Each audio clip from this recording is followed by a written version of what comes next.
So now good afternoon, everybody. I'm going to speak on the managing the issues at the Aura. I declare I have no financial interest. When to do peripheral indentation? We will discuss these situations one by one. Possibly the most common and most important use of peripheral indentation is vitreous-based dissection in a detached retina. One should aim at removing as much vitreous as safely possible, especially around the pathology, without creating an additional break. Base shaving carries a high risk of creating retinal breaks in a mobile retina. But the retinal mobility reduces significantly after indentation alone, as can be seen in this second video. So how does it work? It works in the same way as a buckle. It stretches the retina, making it taut and less mobile. The effect becomes more pronounced with addition of PFO, which fixes posterior retina, thus further stretching peripheral retina. Also, indentation allows better visualization of periphery by making it face towards the surgeon. It's the only way to do a thorough base dissection without lens touch. Coming on to the technique, we'll only discuss self-indentation using chandelier, as that's the most practical and widely used technique in the absence of a trained assistant. Chandelier may be positioned anywhere comfortable to the surgeon, 3 to 4 millimeters from the limbus, and fixed perpendicular to and directed towards center of the globe or a little posterior. Too posterior direction doesn't illuminate opposite periphery, and too anterior causes glare and reflections from the lens. My preferred quadrant is inferonasal, as it can be fixed to the side of the nose with good stability. Now, using regular ports is an option too, but that may require frequent exchange of chandelier port, and fixing every time may be cumbersome during long surgeries. Besides, bimanual maneuvers aren't possible. Now, any long instrument with blunt ends may be used for indentation, like scleral depressor, muscle hook, swab stick, etc., as shown in these two videos. During indentation, keep the vacuum and infusion pressure low and cut rate high. Start cutting and aspiration before beginning the indentation to prevent IOP rise. And it's important to re-indent. Otherwise, every time you need to re-indent, it's important to do the same thing, starting cutting and aspiration before beginning indentation every time you re-indent, because otherwise the cornea will become hazy by the end of surgery because of epithelial edema. So it's always better to keep rotating the indenter from one clock hour to another as far as possible, instead of frequent lifting and re-indenting, so as to reduce both the corneal edema as well as the surgical time. Proceed base shaving quadrant by quadrant to cover 360 degrees.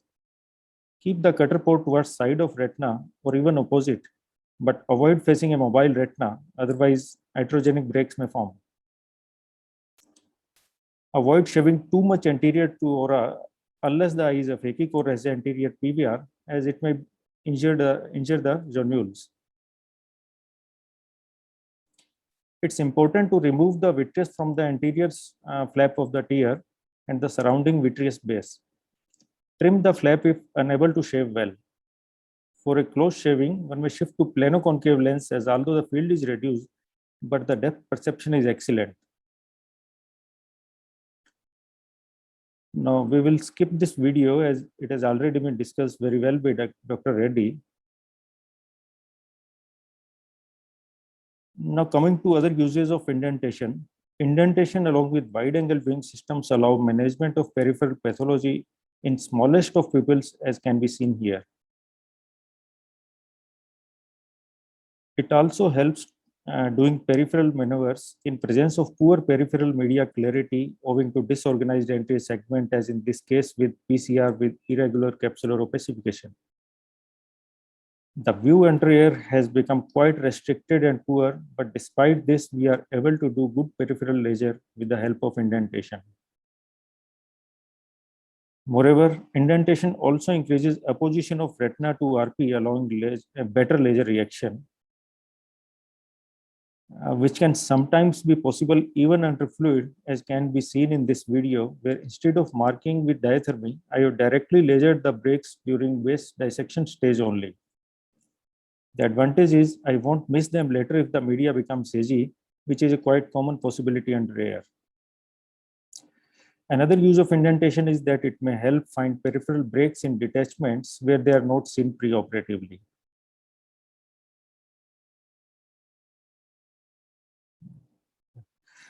Last but not the least, indentation is required for periphery screening at the end of almost all vitrectomies, as in this case of nucleus drop, a meridional fold with break is incidentally observed during periphery screening.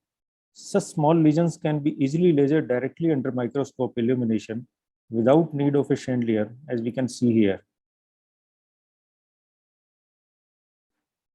Now, brief note on the use of buckles during VR surgery. Support of buckle is preferable in presence of anterior PVR that can't be sufficiently removed. I prefer trying buckle to relieve traction before doing a large retinotomy to reduce the risk of future PVR.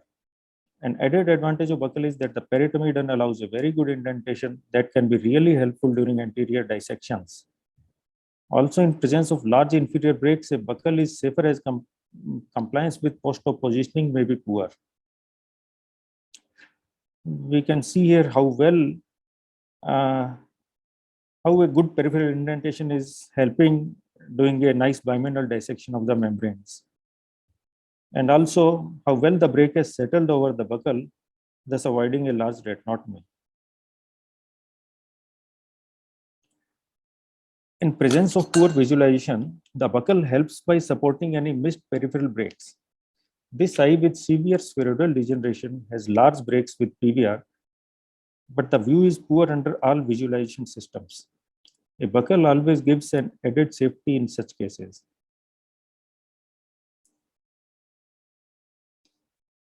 Now, it's personal decision to add buccal or not in cases where risk of future PVR is high.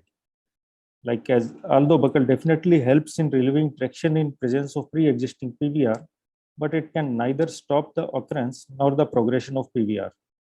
So it may fail if PVR progresses beyond the range of support provided by the buccal.